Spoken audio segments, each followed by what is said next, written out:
El cuerpo apareció cuando todavía no había salido el sol. Fue un niño quien lo encontró, buscando ranas entre los charcos rojizos que se formaban al pie de la vieja mina abandonada de San Bartolo de las Palmas, un pueblo tan pequeño que en los mapas apenas era un punto entre montañas de cobre y campos de caña. Primero vio el cabello, una masa oscura, brillante de humedad, enredada entre piedras y raíces secas. Pensó que era un animal muerto. Luego distinguió la forma de un hombro, blanco como la cal, cubierto de hormigas. Corrió gritando.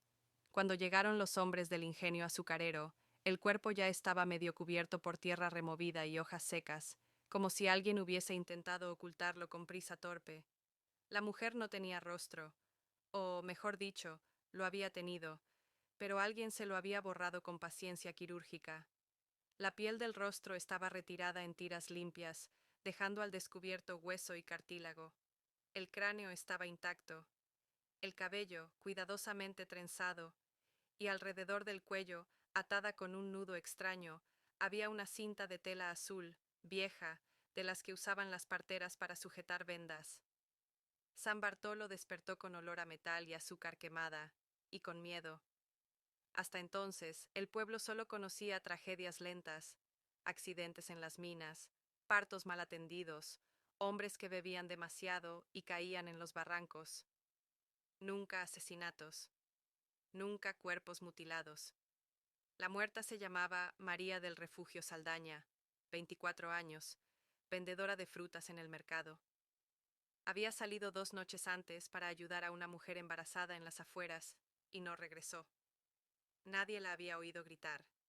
Nadie vio nada. La policía local, 3 hombres con más cansancio que autoridad, levantó el cuerpo como pudo y lo llevó en una camioneta sin lona hasta la morgue improvisada del hospital rural. El médico tardó poco en comprender que aquello no era obra de ladrones ni de borrachos. Esto es intencional, murmuró. Muy intencional. Las heridas no eran producto de rabia, eran limpias, precisas, hechas por alguien que sabía usar cuchillos. El informe preliminar hablaba de asfixia antes de la mutilación. María había muerto sin luchar demasiado. Esa noche el pueblo empezó a cerrar puertas. Las madres dejaron de permitir que sus hijas salieran solas. Los hombres encendieron fogatas frente a las casas. En las cantinas se hablaba en voz baja de el desollador, de el loco de la mina, de un espíritu antiguo que castigaba a las mujeres. Pero nadie miró hacia la Casa Blanca junto al arroyo. Allí vivían Esteban Rivas Calderón y su esposa, Isabela Montoya Vélez. Él, contador del ingenio, hombre delgado, puntual, siempre con camisas perfectamente planchadas. Ella, partera y curandera, respetada por todas, manos suaves, voz dulce, acostumbrada a recibir vida entre gritos y sangre. Esa mañana, mientras en la plaza retiraban manchas oscuras del suelo, Isabela lavaba con cuidado una cinta azul en una palangana de agua caliente. La observaba Esteban desde la puerta. ¿La reconocieron?, preguntó él, con tono neutro. Sí, respondió ella sin mirarlo. Era buena muchacha. Torció la tela, exprimiendo agua rojiza que desapareció entre la tierra. Habrá más miedo ahora, dijo Esteban. Es necesario, contestó Isabela. El miedo ordena. Guardaron silencio. En una caja de madera, bajo la cama, descansaban mechones de cabello oscuro, cuidadosamente envueltos en papel de estraza. El primero de una colección que apenas comenzaba, y mientras San Bartolo rezaba para que aquello fuese un hecho aislado, muy lejos de allí, en un cuaderno escondido entre libros de contabilidad, alguien escribía con letra firme: primera, imperfecta, pero necesaria. El horror acababa de aprender a caminar. En San Bartolo de las Palmas, todos conocían a los Rivas Montoya. No eran ricos, pero tampoco pobres. Vivían en una casa amplia, de paredes blancas y tejas rojizas, a pocos pasos del arroyo que cruzaba el pueblo como una vena lenta. La gente los saludaba con respeto, él por su trabajo en el ingenio, ella por sus manos milagrosas. Esteban Rivas Calderón había llegado desde Zacatecas a principios de los años 50, joven, silencioso, con estudios incompletos de contabilidad y una obsesión temprana por el orden. Decían que de niño alineaba piedras durante horas, formando figuras que nadie comprendía. De adulto, esa manía se convirtió en virtud. Los libros del ingenio siempre cuadraban, los números jamás mentían bajo su mirada. Era un hombre correcto, casi invisible. No bebía, no fumaba, no levantaba la voz. En misa se sentaba siempre en la tercera banca, las manos entrelazadas, los ojos fijos en el altar como si buscara absolución antes de cometer pecado alguno. Isabela Montoya Vélez, en cambio, era imposible de ignorar. Había nacido en Guatemala, hija de una comadrona indígena y de un médico español que nunca la reconoció. Llegó a Oaxaca siendo adolescente, aprendiendo el oficio de partera entre pueblos, plantas y rezos antiguos. Sabía detener hemorragias con hierbas, aliviar dolores con palabras, calmar parturientas con cantos suaves que nadie más recordaba. Las mujeres la adoraban, los hombres la respetaban, los niños nacían en sus manos. Pero Isabela no tenía hijos. Durante los primeros años de matrimonio, la gente esperaba la noticia con naturalidad, luego con curiosidad, después con lástima. Solo Esteban conocía la verdad. Una noche de 1959, cuando Isabela tenía 26 años, una muchacha llegó sangrando a su puerta, embarazada de un hombre casado, desesperada. Isabela intentó ayudarla con métodos antiguos, torpes, peligrosos. La joven sobrevivió. Ella no. Una infección silenciosa le devoró el útero. El médico del hospital rural fue claro. Nunca podrá concebir. Isabela lloró 3 días. El cuarto dejó de hacerlo para siempre. Desde entonces, su relación con las mujeres embarazadas cambió de forma sutil, imperceptible.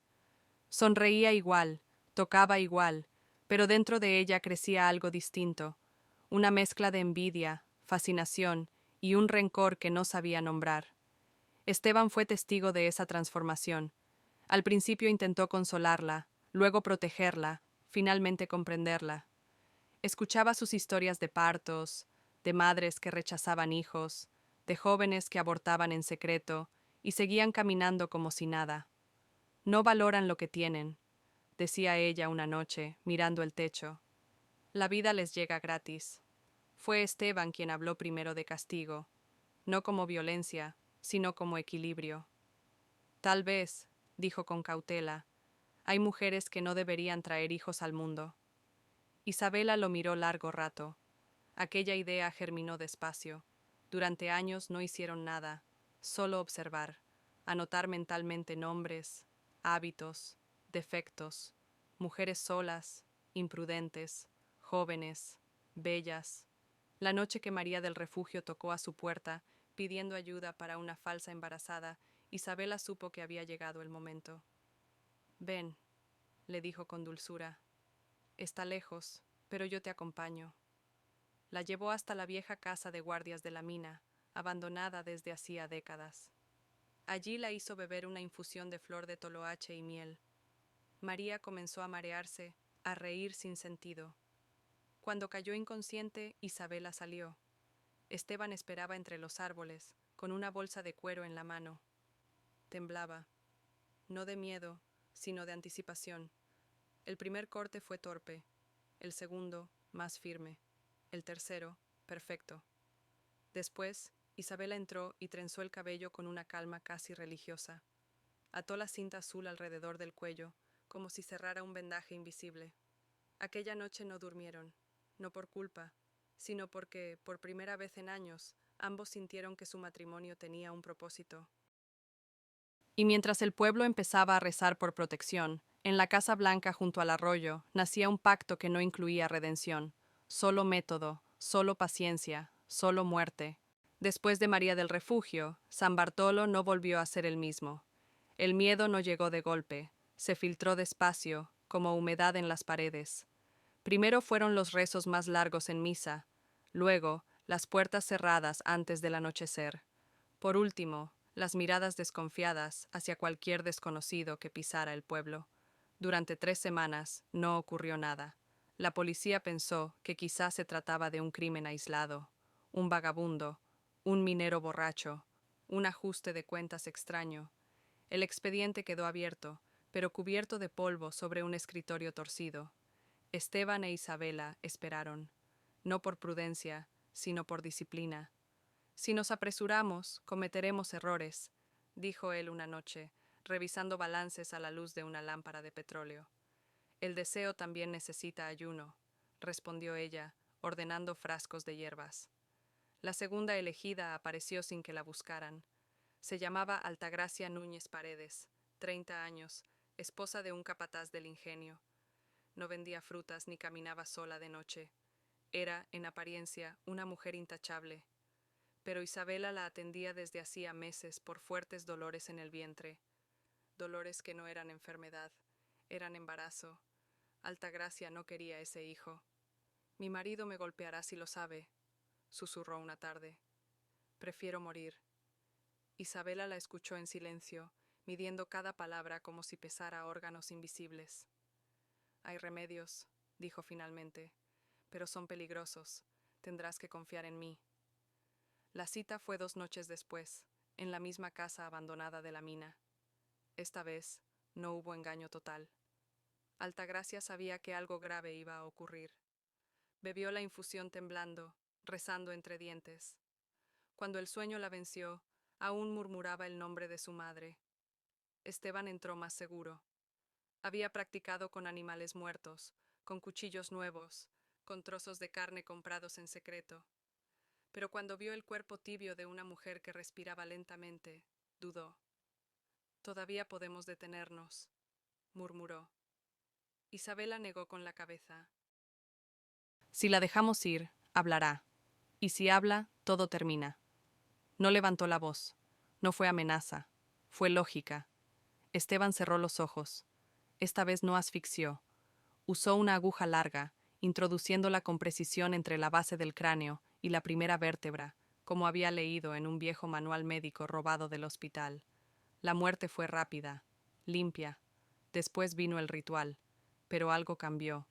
No retiraron la piel del rostro. En lugar de eso, cortaron con extremo cuidado los párpados. Para que no nos miren, explicó Isabela, guardándolos en un frasco con alcohol. Trenzó el cabello. Ató otra cinta azul. Cuando terminaron, Esteban notó algo que lo inquietó. Las manos de Isabela no temblaban. El cuerpo fue enterrado más lejos, en una zanja junto al antiguo canal de desagüe de la mina. Cubrieron la tierra con piedras y óxido, sabiendo que nadie excavaría allí jamás. 3 días después, el capataz denunció la desaparición de su esposa. La policía comenzó a inquietarse. 2 mujeres, 2 desapariciones nocturnas, 2 vínculos con embarazos ocultos. El comisario Mateo Cárdenas Luján llegó desde la cabecera municipal, hombre robusto, bigote espeso, fama de paciente y testarudo. Visitó la mina, habló con vecinos, revisó informes médicos. No es un loco, dijo a sus agentes. Es alguien metódico y conoce a las víctimas. Esa misma semana ocurrió el tercer crimen. La tercera fue distinta. No estaba embarazada. Se llamaba Lucinda Borel Ferrer, hija de una francesa y un arriero mexicano, maestra rural llegada hacía poco al pueblo. Hermosa, culta, solitaria. Isabela no la eligió por su vientre, la eligió por su rostro. Es perfecta, dijo una noche. Demasiado perfecta para desperdiciarse. Lucinda aceptó ir a su casa para hablar de un supuesto embarazo de una alumna. Bebió té de manzanilla. Cayó lentamente en un sueño dulce. Esta vez Esteban no dudó. El corte fue largo, paciente, deliberado. La piel fue retirada con una destreza que sorprendió incluso a Isabela. La colocaron sobre una tabla, la estiraron, la limpiaron con sal fina. Así durará más, susurró él.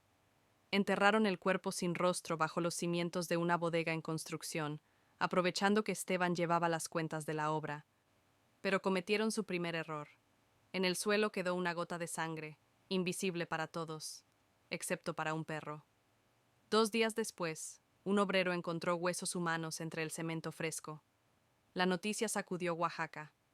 Mateo Cárdenas comprendió entonces que no buscaba a un asesino, buscaba a una familia, y por primera vez, el miedo empezó a acercarse peligrosamente a la Casa Blanca junto al arroyo. El hallazgo bajo los cimientos convirtió el rumor en certeza. Los huesos de Lucinda Borel Ferrer fueron retirados del cemento aún fresco frente a media docena de obreros pálidos. El cráneo apareció limpio, sin una sola marca de golpe, y sin rostro. Donde debían estar la nariz y los pómulos, solo quedaba una superficie irregular, cortada con precisión quirúrgica. Mateo Cárdenas Luján observó el cuerpo en silencio. No era la primera vez que veía muertos, pero sí la primera vez que veía arte. Esto no es violencia, dijo finalmente. Es colección. Ordenó cerrar la obra, interrogar a cada trabajador, revisar proveedores, transportistas, contadores. Nadie sabía nada. Nadie había visto nada. El encargado juró que el terreno estaba limpio cuando comenzó la construcción, pero alguien había trabajado allí de noche, con calma, con tiempo. La noticia recorrió los pueblos vecinos como un incendio lento. 3 mujeres desaparecidas, 2 cuerpos mutilados, un patrón invisible. En San Bartolo, el miedo ya no era rumor, era costumbre. Las mujeres dejaron de salir solas incluso de día. En el mercado, los puestos se vaciaban antes del mediodía. Las madres acompañaban a sus hijas hasta la puerta de la escuela y las esperaban allí, bajo el sol, rezando rosarios gastados. Isabela lo observaba todo con una serenidad que asustaba incluso a Esteban. Están aprendiendo, dijo una tarde, viendo cerrar ventanas. El orden siempre nace del terror. Él asentía, pero dentro de sí algo comenzaba a tensarse. Dormía mal. Soñaba con rostros sin piel, mirándolo desde la oscuridad. Y aún así, cuando Isabela habló de la cuarta, no se negó. Se llamaba Rosaura Quintanilla del Río, viuda joven, costurera. Vivía sola, cosiendo vestidos para muchachas que se casarían pronto. Isabela la visitaba con frecuencia, pretextando dolores de espalda. Rosaura no estaba embarazada, pero había abortado 3 veces en secreto. Isabela lo sabía. Ha destruido 3 vidas, dijo. Merece recuerdo. El plan fue distinto. No la llevaron a la mina. Fueron a su propia casa. Una noche lluviosa, tocaron a su puerta con el pretexto de un encargo urgente. Rosaura los dejó pasar, confiada, agradecida por la compañía. Isabela sirvió chocolate caliente con un extracto mínimo de beleño. Rosaura se mareó lentamente, sentándose en la silla, sonriendo sin comprender. «¿Me siento rara?», alcanzó a decir. Esteban cerró la puerta. Esta vez no hubo ritual previo. La estranguló con una cinta de seda rosa, mientras Isabela sostenía sus manos con ternura. Cuando terminó, no mutilaron el rostro. Cortaron el cuero cabelludo entero, una pieza perfecta. Lo lavaron con agua salada, lo extendieron sobre una tabla y lo cosieron cuidadosamente, preservando cada hebra. «Para cuando encontremos la adecuada», dijo Esteban. Enterraron el cuerpo en el huerto tras la casa de Rosaura, plantando encima un naranjo joven. Nadie notó su ausencia hasta 4 días después. Pero el error ya estaba hecho. Un vecino había visto a Esteban esa noche, saliendo de la casa bajo la lluvia. No dijo nada al principio.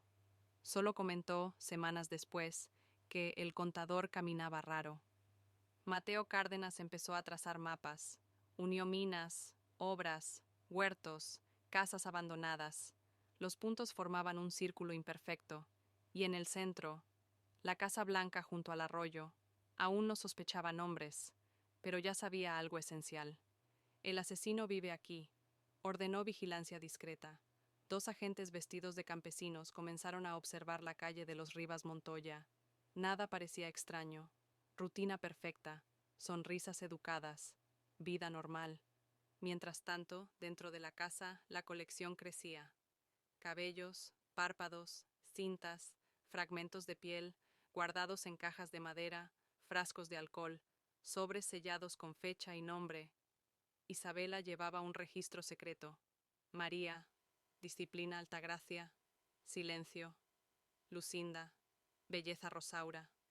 Recuerdo Esteban empezó a temer ese cuaderno. porque comprendió que para su esposa aquello ya no era castigo, era vocación. Y mientras la policía estrechaba lentamente el cerco, una quinta mujer ya caminaba sin saberlo hacia la puerta blanca del arroyo.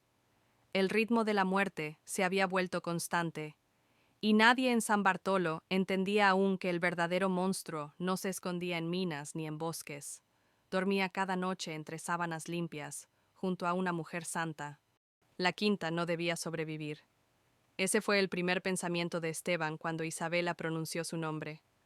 Verónica Almazán Iriarte, 22 años, hija de un comerciante vasco y una indígena zapoteca. Llegada hacía poco desde la sierra para trabajar como ayudante en la farmacia del pueblo, no estaba embarazada, no había abortado, no había cometido pecado alguno, según los criterios antiguos de Isabela. Entonces, ¿por qué ella?, preguntó Esteban. Isabela tardó en responder. ¿Por qué duda?, dijo al fin. Las mujeres que dudan son peligrosas. Todavía pueden elegir. Verónica había acudido a ella por mareos persistentes. Sospechaba estar encinta, pero no estaba segura.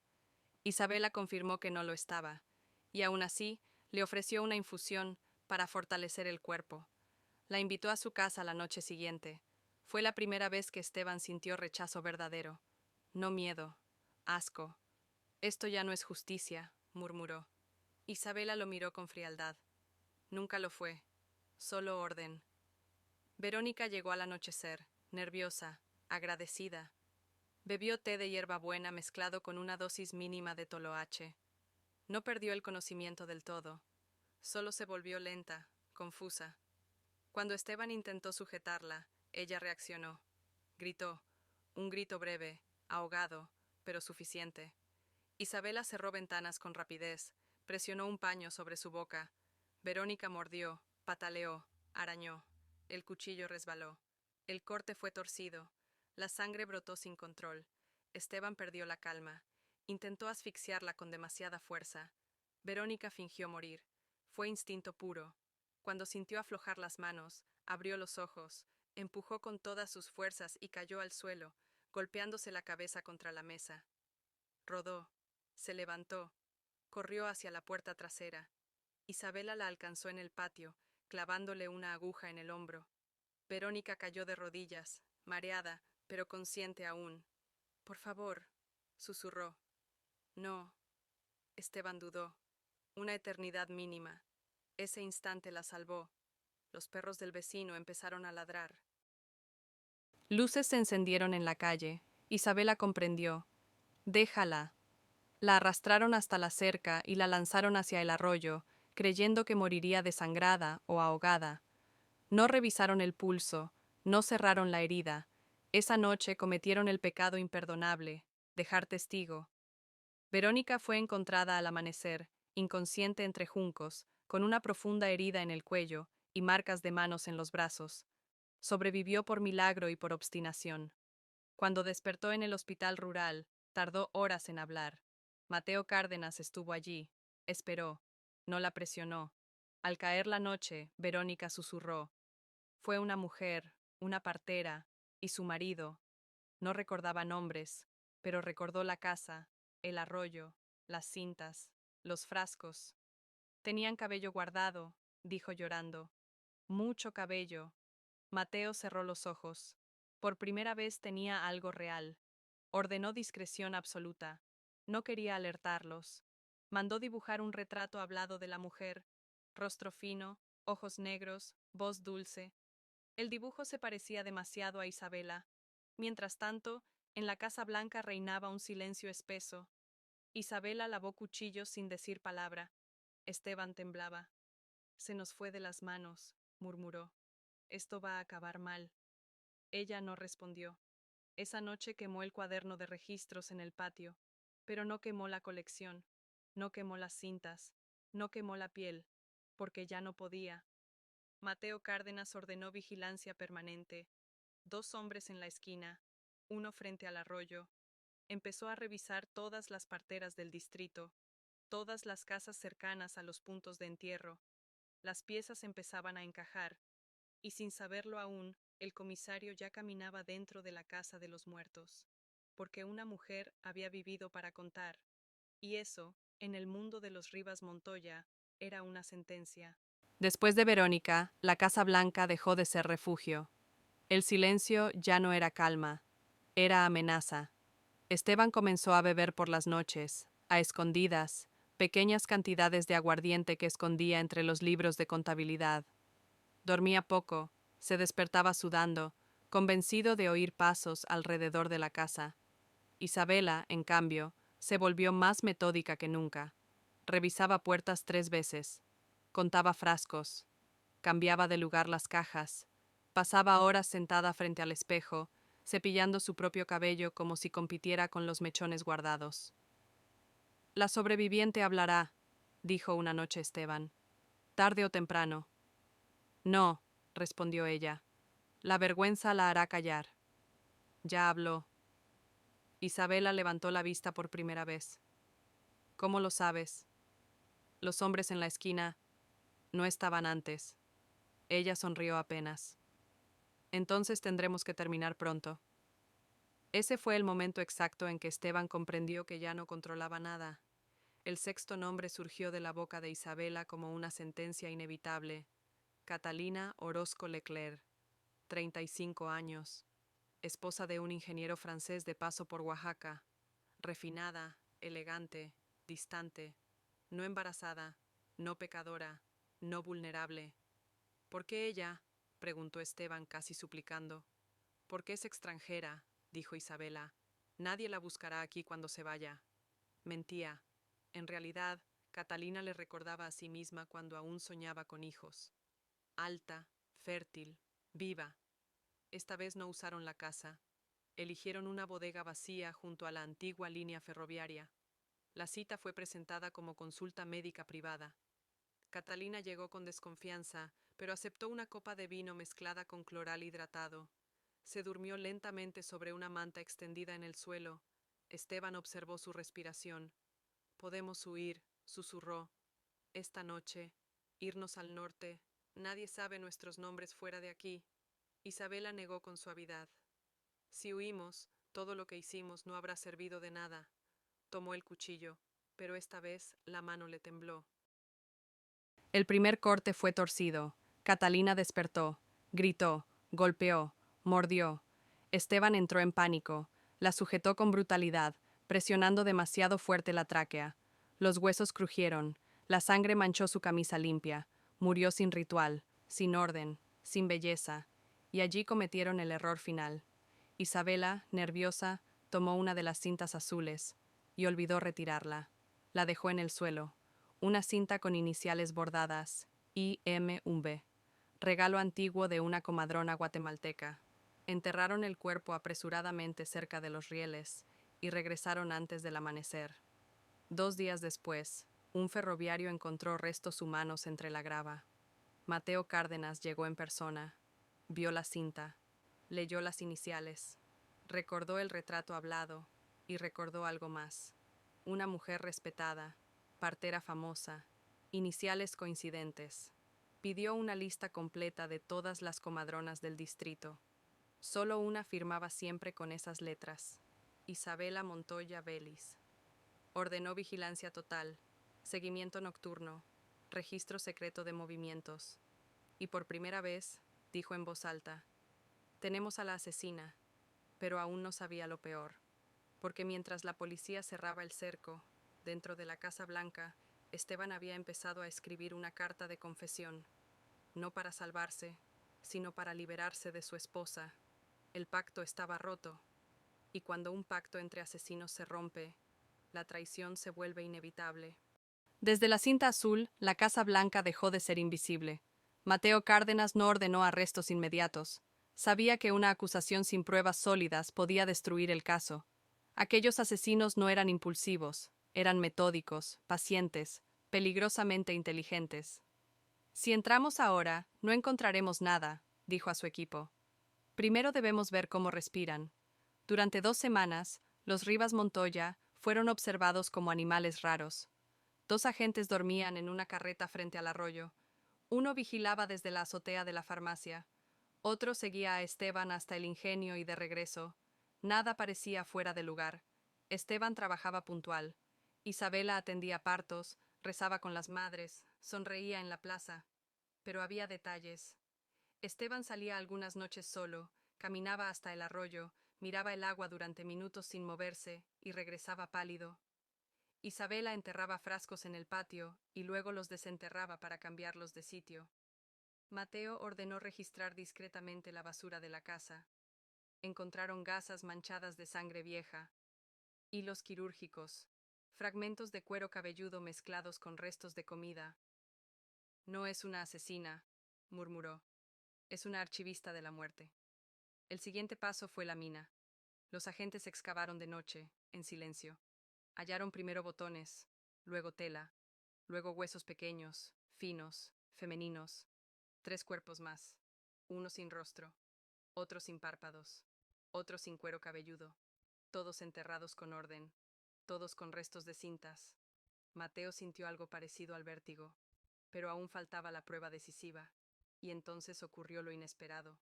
Esteban cometió traición, no por valor, por agotamiento. Una tarde, dejó caer por error un recibo dentro de la oficina del comisario, un recibo antiguo del ingenio, manchado de sangre seca en una esquina. Mateo lo examinó. Sangre humana, grupo compatible con una de las víctimas, firmado por Esteban Rivas Calderón. Esa misma noche, Esteban salió de casa con una bolsa pequeña. No notó que lo seguían. Fue hasta la vieja bodega junto al ferrocarril. Escarbó bajo una losa suelta y extrajo una caja metálica. La abrió. Dentro había una piel facial cuidadosamente estirada, 2 trenzas atadas, frascos con párpados en alcohol y 5 cintas azules, todas numeradas. Mateo observaba desde la sombra. Esperó. Esteban comenzó a llorar. Perdóname, susurró a la caja. Ya no puedo. Cuando volvió a enterrarla, los agentes marcaron el sitio. A la mañana siguiente, Mateo solicitó orden judicial. El registro ocurrió al amanecer del 14 de junio de 1972. Entraron 8 hombres. Isabela estaba preparando infusiones. No gritó, no corrió, no preguntó nada. Solo dijo, llegaron tarde. La casa era un museo del horror. Bajo el piso del dormitorio encontraron huesos pequeños. En el falso fondo de un armario, piel humana conservada en sal. En una cómoda, sobres con nombres y fechas. En el patio, frascos enterrados. En la caja bajo la cama, la colección completa. Isabela observaba todo con serenidad casi orgullosa. Esteban se desplomó al suelo, llorando sin control. Fue ella, balbuceó. Todo fue idea suya. Isabela lo miró con desprecio. Fuiste tú quien aprendió a cortar mejor. Los esposaron juntos. El pueblo salió a la calle. Nadie podía creerlo. La santa del parto. El contador ejemplar. Mateo escribió en su informe final de captura. No se trata de locura. Se trata de fe deformada y matrimonio convertido en arma. Pero aún faltaba lo más difícil, hacerlos hablar, y decidir cuál de los dos era el verdadero monstruo. Los llevaron por separado, no por protocolo, sino por necesidad. Mateo Cárdenas sabía que juntos eran una fortaleza. Separados, apenas 2 seres rotos sosteniéndose con mentiras. A Esteban lo encerraron en una celda húmeda del cuartel de Oaxaca. Le quitaron el cinturón, los cordones, el reloj. Quedó sentado en una litera de hierro, mirando la pared como si esperara que apareciera un rostro sin piel. Isabela fue llevada a una habitación blanca del Hospital Viejo, bajo custodia permanente. Alegó fatiga, mareos, una presión en el pecho. En realidad, exigió comodidad. No soy criminal común, dijo. Soy mujer de ciencia. Mateo empezó por Esteban. No levantó la voz. No amenazó. Le puso frente a él una cinta azul. ¿La reconoce? Esteban cerró los ojos. Sí. ¿Cuántas? Silencio. Mateo colocó sobre la mesa fotografías. Huesos, piel, trenzas. Las manos de Esteban comenzaron a temblar. No era así al principio. Susurró. Yo solo. Obedecía. Mateo lo dejó hablar. Durante horas. Contó del aborto, del rencor, del pacto, de las primeras muertes. Pero cuando llegó a Catalina, Se quebró. Ella ya no distinguía. Lloró. Ya no elegía por justicia, elegía por celos. Firmó una declaración parcial. Se acusó de los cortes. Acusó a Isabela de las elecciones. Mateo pasó entonces con ella.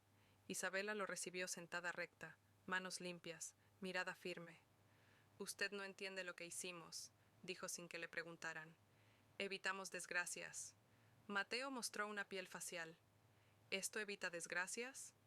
Eso preserva belleza, respondió sin titubear. Negó violencia, negó placer, negó culpa. Yo solo dormía a las mujeres. Él hacía el resto. Mateo sacó la carta de confesión que Esteban había escrito y escondido bajo el colchón. Isabela la leyó, y por primera vez su rostro se quebró, no de tristeza, de odio. Cobarde, susurró. Siempre lo fue. A partir de ahí habló, no para salvarse, para destruirlo. Relató cada crimen, fechas, métodos, errores. Corrigió incluso detalles técnicos del acta policial. El tercer rostro lo cortó mal, dijo. Yo tuve que rehacer el borde orbital. Mateo salió de la sala con náuseas. Tenía confesiones cruzadas, pruebas físicas, testimonio de sobreviviente. El caso estaba cerrado, pero el escándalo apenas empezaba. La prensa llegó desde Ciudad de México. Titulares: La partera del infierno. Matrimonio de desolladores en Oaxaca. El pueblo dejó flores negras frente a la Casa Blanca. Quemaron el huerto. Sellaron la puerta con cal y cruces. Mientras tanto, en celdas separadas, los esposos esperaban juicio. Esteban comenzó a rezar. Isabela dejó de hacerlo. Una noche, pidió hablar con Mateo. ¿Sabe por qué fallamos?, preguntó. Por crueldad. Ella negó. Fallamos porque amé demasiado. Mateo entendió entonces algo terrible. Isabela no mataba por odio, mataba por devoción. Y eso, en 1972, era un argumento perfecto para la pena máxima. El juicio comenzó en febrero de 1973. Nunca antes Oaxaca había visto algo semejante. El viejo Palacio de Justicia se llenó desde el amanecer. Campesinos, comerciantes, madres con pañuelos negros, estudiantes de derecho llegados desde Puebla y Veracruz. Nadie quería perderse el momento en que la santa del parto y el contador ejemplar serían desenmascarados frente a todos. Isabela entró primero. Vestía de negro, cabello recogido con pulcritud, rostro sereno. Caminaba erguida, como si acudiera a una ceremonia religiosa y no a enfrentar su destino. Esteban llegó después, más delgado, más viejo, con ojeras profundas y manos temblorosas. No se miraron. El fiscal abrió el proceso con una frase que quedó grabada en la memoria del Estado. No juzgamos hoy un crimen, juzgamos un método. Se leyeron los nombres: María del Refugio Saldaña, Altagracia Núñez Paredes, Lucinda Borel Ferrer, Rosaura Quintanilla del Río, Catalina Orozco Leclerc. 5 muertas confirmadas, 3 cuerpos incompletos sin nombre, una sobreviviente. Verónica Almazán subió al estrado envuelta en un rebozo. Tardó en hablar. Cuando lo hizo, su voz apenas era un hilo. Ella me sonreía, mientras yo me desangraba. Señaló a Isabela. Isabela no apartó la mirada. El perito médico mostró las pieles conservadas, los frascos, las trenzas. Explicó métodos, tiempos, técnicas. La sala escuchaba en silencio absoluto, como si el aire pesara toneladas. Luego habló Esteban, confesó, pidió perdón, lloró. Yo solo quería que dejara de sufrir. El fiscal fue implacable. ¿Y para eso desolló rostros? Esteban no respondió. Cuando llegó el turno de Isabela, todos contuvieron el aliento. No negó nada, no pidió perdón. Sí, elegí a las mujeres, dijo, y lo volvería a hacer. Un murmullo recorrió la sala. Algunas no merecían ser madres. Otras no merecían conservar su belleza solo para envejecer. Yo salvé lo que era digno de salvarse. El juez la interrumpió. ¿Se declara culpable? Me declaro necesaria. Ese instante selló su suerte. La defensa intentó alegar locura compartida, influencia marital, trauma reproductivo. Los psiquiatras fueron claros. No hay delirio, hay convicción. Después de 9 días de audiencias, el jurado se retiró. Volvieron en menos de una hora. Culpables. Ambos. Por homicidio múltiple con agravantes de tortura y profanación de cadáver. En la sala, nadie respiraba. El juez leyó la sentencia con voz grave. Este tribunal, conforme a las leyes vigentes de los Estados Unidos mexicanos, condena a Esteban Rivas Calderón e Isabela Montoya Vélez a la pena de muerte por fusilamiento. Un grito ahogado surgió entre el público. Esteban se desplomó. Isabela sonrió. No de alivio, de triunfo. Esa noche, separados por muros gruesos, los esposos se escribieron sus últimas cartas. Esteban pidió perdón. Isabela escribió solo una frase. Lo hicimos bien. Fallaste tú. El amanecer de su última noche se acercaba, y con él, el final de una historia que San Bartolo jamás lograría olvidar. La última noche llegó sin solemnidad. No hubo campanas, no hubo discursos, solo el rumor lejano del viento golpeando los barrotes del penal de Oaxaca. Esteban Rivas Calderón no durmió. Pasó las horas sentado en la litera, con la carta de su madre entre los dedos, rezando oraciones mal aprendidas, pidiendo perdón a nombres que ya no podía recordar sin ver sangre. Pidió confesión, pidió absolución, pidió morir rápido. Isabela Montoya Vélez, en cambio, durmió profundamente. Soñó con partos silenciosos, con cunas vacías, con cabellos largos extendidos al sol como banderas negras. Al amanecer pidió agua, se peinó con calma y solicitó un espejo. Quiero verme completa, dijo. A las 5:45 de la mañana los sacaron de sus celdas. No caminaron juntos, no se miraron. En el patio interior los esperaba el pelotón. 12 hombres, 12 rifles, 12 destinos cruzados. El sacerdote habló primero con Esteban. Dios perdona al arrepentido. Esteban asintió llorando. Cuando llegó a Isabela, ella negó con la cabeza. No necesito a Dios, dijo. Yo ya hice su trabajo. Los ataron a postes separados, capuchas blancas, cuerdas firmes. El comandante leyó la orden de ejecución. Por los crímenes cometidos contra mujeres indefensas. La voz se perdió en el aire. ¿Últimas palabras?, preguntó. Esteban murmuró. Perdón. Isabela alzó la voz clara, firme. No lloren por nosotras. Lloren por las que aún no saben elegir. El silbato sonó. La descarga fue seca, breve, final. 2 cuerpos cayeron casi al mismo tiempo. A las 6 en punto, el matrimonio Rivas Montoya dejó de existir. En San Bartolo de las Palmas, la noticia llegó al mediodía. No hubo celebración, solo silencio. Las mujeres volvieron a caminar solas meses después. La Casa Blanca fue demolida y el arroyo desviado.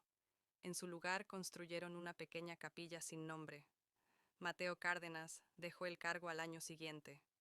En su último informe escribió: No todo monstruo ruge. Algunos rezan, ayudan a nacer y duermen a nuestro lado. Verónica Almazán se marchó a la capital. Nunca volvió a hablar del tema. De la colección solo quedó una caja sellada en archivos judiciales, sin exhibición pública, por orden expresa del gobierno, porque había objetos que no debían volver a ver la luz. Años después, los viejos del pueblo aún decían a las niñas: regresa antes de que oscurezca. En este lugar, las manos más suaves fueron las más peligrosas, y así terminó la historia de los desolladores de San Bartolo, no con redención, no con justicia perfecta, sino con una lección que México aprendió tarde, que el mal, cuando se casa con el amor, puede durar para siempre,